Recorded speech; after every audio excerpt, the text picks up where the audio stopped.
Bismillahirrahmanirrahim. Assalamualaikum warahmatullahi wabarakatuh. Alhamdulillah wa syukurillah. Allahumma fassalli wa sallim ala Rasulillah sallallahu alaihi wasallam. Yang kita hormati Bapak Ibu Majelis Guru, bersyukur kita kepada Allah. Alhamdulillah. Kemudian salawat kepada Nabi Muhammad sallallahu alaihi wasallam. Pada siang hari ini kita bertemu dalam kegiatan kelompok belajar Kombel UPT SDN 13 Pulau Punjung, yang mana pada siang ini kita akan melakukan diskusi di kegiatan Kombel. Itu diskusi kita adalah dalam rangka melakukan penguatan kepada proses belajar mengajar di sekolah kita. Yang mana di sini yang akan kita bahas adalah tentang mulai dari persiapan observasi kelas, kemudian pelaksanaan dan tindak lanjut dan refleksi tindak lanjut. Kemudian yang menjadi titik berat kita dalam materi diskusi kita pada sore hari ini adalah bagaimana siklus peningkatan kualitas praktik pembelajaran. Kalau kata-kata siklus itu harus bagi seorang guru tentu itu bukan hal yang asik lagi, karena siklus ini dalam kehidupan terdapat banyak sekali siklus. Misalnya siklus dari makhluk hidup, siklus dari rantai makanan, banyak siklus. Dan siklus itu tidak bisa dilakukan secara acak. Siklus itu pasti dilakukan secara bertahap, step by step, dan tidak bisa melompat dengan melampaui satu siklus. Dia harus runut atau berurutan. Itulah tentang siklus. Yang siklusnya adalah tentang peningkatan kualitas praktik pembelajaran. Kalau kita merujuk kepada kualitas, tentu adalah sesuatu yang di awalnya harganya murah, yang di awalnya harganya tidak berharga. Dengan adanya sebuah tindakan dalam siklus, maka ada perubahan, meningkat kualitas itu menjadi mahal. Itulah kualitas yang meningkat. Kemudian praktik itu adalah pelaksanaan. Jadi baik pelaksanaan pembinaan, baik pelaksanaan persiapan, baik pelaksanaan dari tindak lanjut maupun pelaksanaan yang dilakukan oleh bapak dan ibu guru di kelas dengan anak. Apa pelaksanaannya? Yaitu pelaksanaan proses belajar mengajar atau PBM. Jadi apakah sudah ada hari demi hari peningkatan kualitas dalam kita mengajar anak, atau bahkan sebaliknya menurun? Pertama nerimo gaji awak semangat pak, hari kedua lah mulai menurun, hari ketiga cetak selah, hari keempat lagi tugas selah, mungkin menurun karena kita dipengaruhi oleh situasi. Dalam pembelajaran itu yang dituntut adalah peningkatan kualitas. Jadi semakin hari semakin anak itu rindu dengan guru. Kalau anak itu semakin bosan, berarti Pak waktu besok anak ibu kok ngajar, berarti kan ada penurunan. Ini tambah rindu anak kok. Alun jadi hari pagi lejolah kabarangket ke sekolah, rindu dengan seorang guru, bertemu dengan seorang guru. Siapa dia? Adalah kita. Nah itu ya yang peningkatan itu. Tapi peningkatan itu kalau tidak ada kita berbenah, tentu tidak akan terjadi peningkatan. Misalnya kalau kita mengajar 2 tahun yang lalu seperti ini, dan hari ini bagaimana cara kita mengajar? Kalau dapatkan 1 minggu itu ada perubahan, jangankan 1 tahun, 1 minggu itu ada perubahan peningkatan. Karena memang manusia itu sifatnya adalah inovatif. Dulu bagaimana manusia membuat sebuah contohnya sebuah rumah, Tapi sudah 5 tahun pasti rumah itu inovasinya berubah. Sudah 10 tahun pasti lebih mewah lagi rumah itu, lebih mantap lagi cara desainnya, gambarnya, bentuknya. Begitu juga dengan kita mengajar anak-anak kita. Tentu hari demi hari itu semakin menarik, semakin berubah. Tapi kalau itu saja 5 tahun yang lalu memberi anak tugas, metode segala macam seperti itu, hari ini seperti itu juga.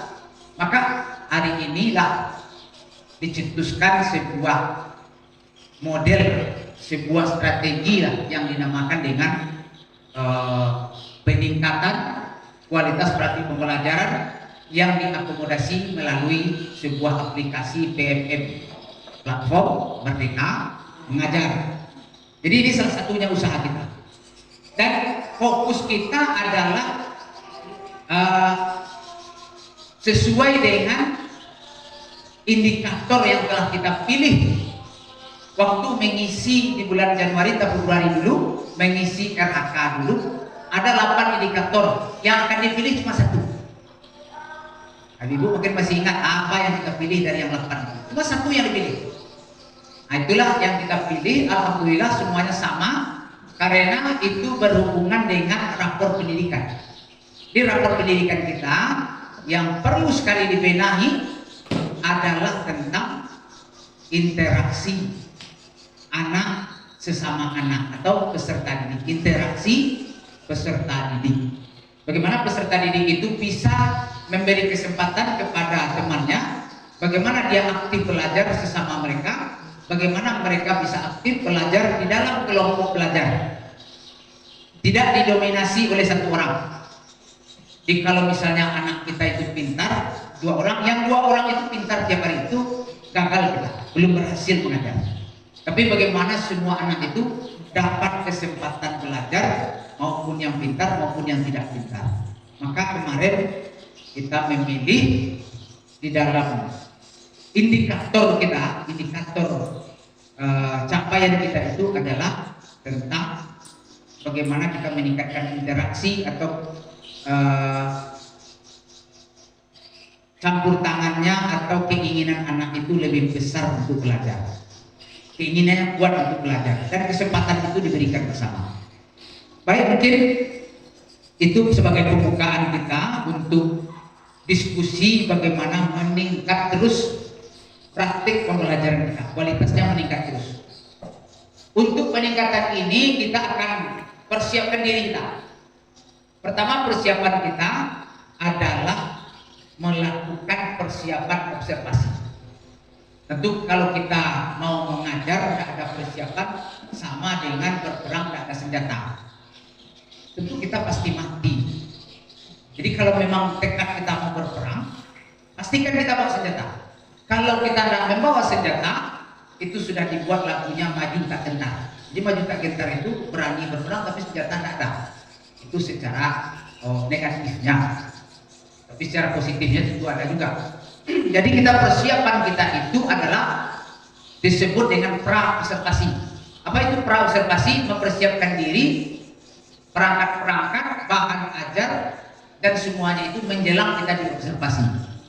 Apa saja dia? Tentu yang utama adalah perangkat mengajar seperti modul, dan ini sudah kita persiapkan, atau RPP bahasa dahulunya sudah kita upload ke BMM, dan ibu-ibu sudah melakukan itu semua. Alhamdulillah tidak ada yang tidak upload perangkat di BMM.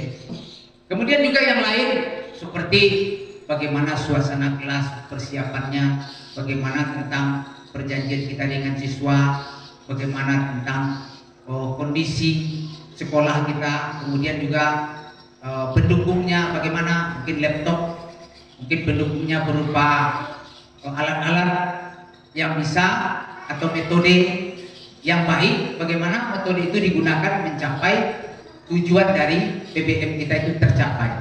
Kalau metode yang kita gunakan tidak bagus, tentu capaian juga tidak bagus. Kemudian strategi mengajar, kemudian komunikasi dengan anak, bagaimana, itu persiapan kita, semuanya kita persiapkan. Bukan hanya perangkat saja, karena selama ini orang mempersiapkan diri untuk mengajar itu, yang dipersiapkan perangkat yang terbayang di benak kita. Padahal yang dipersiapkan itu termasuk suasana kelas, termasuk psikologis anak, termasuk kondisi fisik kelas, termasuk kebatinan guru. Kita harus dalam keadaan gembira masuk pada kelas kita, termasuk ke dalam lokal kita itu dalam keadaan gembira. Baik, kita lanjut dulu. Ini persiapan observasi kita ada 4 langkah. Yang pertama, memilih jadwal observasi mengajar, sudah kita laksanakan. Memilih target perilaku berdasarkan indikator yang dipilih pada saat perencanaan, sudah kita laksanakan target perilaku kita. Jadi yang kita pilih kemarin semuanya memilih di indikator kita yang 8 itu aktivitas interaktif. Apa itu aktivitas interaktif? Upaya pembelajaran yang memfasilitasi kolaborasi dan komunikasi antar peserta didik untuk meningkatkan efektivitas pembelajaran. Jadi kita memfasilitasi komunikasi antar peserta didik, bagaimana mereka itu tidak ada bully, bisa memberikan kesempatan kepada temannya untuk belajar, kesempatan berdiskusi, kesempatan bertanya kepada guru, dan kita juga memberikan kesempatan yang sama. Ini indikator kita semuanya. Berarti ini yang akan kita benahi. Nah, jadi kita indikator kita sama semuanya. Ibu-ibu 8 orang, indikator sama. Karena ini yang kita pilih dulu waktu di awal dulu. Jadi itu memudahkan kita. Maka di sini tergambar perilaku yang dianjurkan ini akan kita target kita ini. Guru memotivasi semua peserta didik untuk berperan aktif dalam proses pembelajaran. Guru menyediakan peran dalam kelompok untuk memastikan semua anggota mendapat peran. Guru memberi dukungan dan kesempatan pada peserta didik yang pasif untuk berperan. Apa maksudnya? Ada peserta didik yang pasif. Ini hanyang saja, ilmu batu dalam air, hanyang saja, anok saja. Si anok namanya, galanya. Kamu juga ada si anok, ini anok saja. Dan si anok lah dengan kita motivasinya bahas supaya dan anok dan anoknya, manggario bergerak dia. Yang anak kok bergerak, makanya guru penggerak. Jadi yang pasif ini bisa bergerak. Itu salah satu tujuan kita. Candu dia belajar, candu dia bertanya, mau dia berinteraksi dalam kelompoknya. Kemudian ada juga yang kedua, ini karena kita centang 3 kemarin ya. Kan di awal itu ada centang 1, centang 2, centang 3 kan. Semuanya kita centang ini. Ini biru, ini biru. Kalau kita centang 1 maka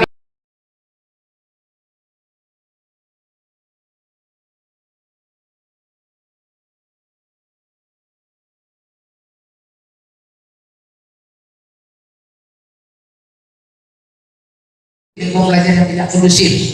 Kenapa kan lokal itu wangi dia, wangi harum semerbak. Kemudian yang ketujuh, kolaborasi dengan orang tua, mengajak orang tua untuk terlibat dalam proses pendidikan melalui komunikasi yang efektif dan partisipasi dalam kegiatan sekolah. Jadi harus WA kayaknya terus, tak bosan-bosan ada, tak ibaratnya ini WA terus, respon terus kan, karena ibu dapat PR untuk melibatkan kolaborasi dengan orang tua. Kemudian monitoring dan evaluasi, ini pasti sejauh mana apa yang kita lakukan itu sudah berhasil, tidak berhasilnya tentu harus kita monitoring, harus kita evaluasi. Mungkin itu sebagai presentasi kita tentang diskusi dalam Kombel ini untuk peningkatan kualitas pembelajaran kita. Mudah-mudahan betul-betul terjadi peningkatan pembelajaran di sekolah kita. Kita minta kepada Allah diberikan kita semangat. Tiap hari kita rindu dengan anak-anak kita, dan juga anak-anak kita juga rindu dengan kita untuk datang ke sekolah ini. Mungkin itu saja. Banyak maaf kalau ada pertanyaan, kita tampung dulu, saya tutup dulu. Assalamualaikum warahmatullahi wabarakatuh.